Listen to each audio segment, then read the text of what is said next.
नमस्कार दोस्तों, रंगमंच पर आपका स्वागत है। दोस्तों, आज जिस फ़िल्म की समीक्षा करेंगे उसका नाम है 10वीं। यह फ़िल्म नेटफ्लिक्स पर आपको हिंदी में अवेलेबल है। दोस्तों, संस्कृत में हमने बचपन में एक श्लोक पढ़ा है, विद्या ददति विनयम। इसका अर्थ होता है विद्या विनय को प्रदान करती है। और आप जानते हैं कि आज के समय में विद्या की कितनी ज़रूरत है हमारे जीवन को जीवन सही तरह से जीवन जीने के लिए। यदि हम अशिक्षित हो तो किस प्रकार की मुश्किलों का सामना करना पड़ता है। क्या हो जब आपका जनप्रतिनिधि ही अशिक्षित हो तो आपका उसके प्रति कैसा राय हो। ये हो सकता है कि जनप्रतिनिधि अच्छा हो लेकिन उनके आसपास जो लोग हैं, क्या उस अशिक्षित व्यक्ति को जो कि हमारा जनप्रतिनिधि है उनको किस प्रकार से किस प्रकार से उनको प्रभावित कर सकते हैं। वो अपने अच्छे या बुरे निर्णय उनको दे सकते हैं। और क्योंकि वह जनप्रतिनिधि अशिक्षित है, हो सकता है कि वो यह सोचकर काम कर रहा कि हमने जो किया वह सही हो। लेकिन हो सकता है कि जो उसके आस-पास के लोग जो उनको सुझाव देते हैं, हो सकता है कि उनका सोच गलत हो, वह गलत काम करवाना चाहते हैं और जनप्रतिनिधि हो सकता है कि इनके कारण कहीं फँस जाए। तो दोस्तों, मैं बता रहा था कि फ़िल्म की समीक्षा कर रहे हैं आज 10वीं। इस फ़िल्म की कहानी शुरू होती है जहाँ पर अभिषेक बच्चन जिन्हें एक नेता का रोल किया है जो कि एक हरित प्रदेश के सीएम हैं। वो बहुत ही फेमस लीडर हैं उस प्रदेश के, लेकिन उन पर कई आरोप भी हैं और उन आरोपों के कारण उनको कुछ दिनों के लिए जेल भेज दिया जाता है। उन पर केस चल रहा होता है, उनके कारण उनको जेल भेज दिया जाता है।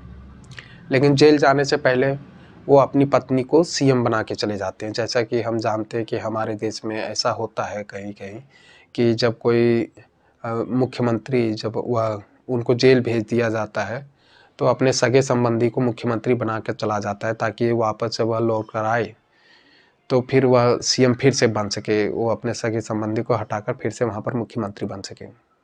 तो जैसे कि अभिषेक बच्चन जी जेल पहुँचते हैं, तो जैसा कि हम जानते हैं कि जब जेल आप पहुँचेंगे तो वहाँ अनेक प्रकार के आपको कैदी मिलेंगे। हो सकता है कि वो कैदी अच्छे हों, बुरे हों, इस प्रकार के कैदी आपको मिलेंगे। और जेल के कुछ अपने नियम कानून होते हैं जिनका आपको पालन करना पड़ता है।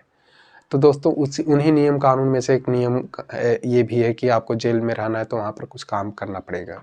और इसी प्रकार उनको भी एक काम दिया जाता है जिनको वो करना है। उन्हीं कैदियों में से कुछ कैदी दिखाए देते हैं जिनमें से एक कैदी है छोटे मियाँ, जो कि जिनको आप जानते हैं, वो एक बहुत बड़े यूट्यूबर है और टीवीएफ में भी काम कर चुके हैं। और उन जेल में एक जेलर होती हैं जिनका रोल यामी गौतम जी ने निभाया है, जो वहाँ पर देखती हैं कि सभी नियमों कानूनों का पालन वहाँ पर होता है।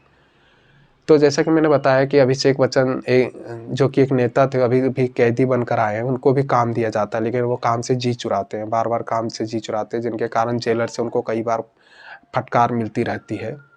और लेकिन ये फटकार सुनकर वह काम से जूझ चुराने के नए-नए तरीके ढूँढने लगते हैं। उनमें से एक तरीका वह ढूँढते हैं कि जैसा कि जेल में भी होता है कि कोई व्यक्ति यदि किसी एग्ज़ाम की तैयारी कर रहा होता है, तो शायद उसे छूट दी जाती है कि वह काम नहीं करेगा, वह अपनी एग्ज़ाम की तैयारी कर सकता है। जैसा कि मैंने बताया कि जो अभिषेक बच्चन हैं, वह एक नेता हैं, लेकिन वह अशिक्षित है, वो अभी तक 10वीं का एग्ज़ाम पास नहीं कर पाए हैं, उन्होंने एग्ज़ाम शायद दिया ही नहीं। उन्हीं में से उनको आइडिया आता है कि क्यों ना मैं काम से जी चुराने के लिए मैं पढ़ाई शुरू कर दूँ।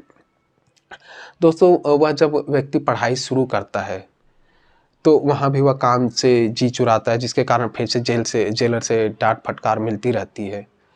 तो उनको फिर रियलाइज़ होता है कि शायद मुझे फिर से सचमुच में एग्ज़ाम की तैयारी करनी चाहिए, शायद मुझे सचमुच में 10वीं की तैयारी करनी चाहिए। लेकिन दोस्तों, इस क्रम में जब वह 10वीं की तैयारी कर रहे होते हैं, तो किस प्रकार की जब कोई व्यक्ति अशिक्षित होता है और जब वह नई चीज़ों के बारे में जानता है, तो किस तरह के स्ट्रगल होते हैं, आप वह जानते हैं क्योंकि आपने भी पढ़ाई की होगी।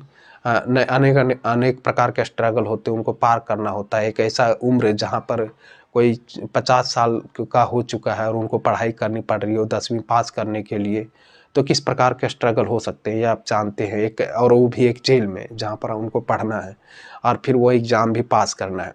तो दोस्तों, इस फ़िल्म की कहानी इन्हीं 3 लोगों के बीच में घूमती है, जहाँ पर एक कैदी जो अभिषेक बच्चन जी बनकर आए हैं, वो 10वीं की तैयारी कर रहे हैं, उनको 10वीं के एग्ज़ाम पास करनी है। और उनकी पत्नी, जिनको वो सीएम बनाकर आए थे, जेल आने से पहले उनको सीएम बना दिया गया था। जैसा कि आप जानते हैं कि कोई भी व्यक्ति जब सीएम बन जाता है, तो उनमें सत्ता का लालच आ जाता है। तो भले ही वो उनकी पत्नी है, लेकिन क्या उनमें भी सत्ता का लालच आ जाता है? और यदि आता है तो वो किस हद तक जा सकती हैं? और फिर उनमें वो यामी गौतम जी, क्या उनको जो कि एक कैदी है अभिषेक बच्चन जो बनकर आया है, क्या उसको सुधार पाती है? क्योंकि वो काम से जी चुराता है, वो काम से जी चुराने के लिए 10वीं की तैयारी कर रहा है। क्या इन्हीं तीनों चीज़ों के बीच में यह फ़िल्म घूमती है?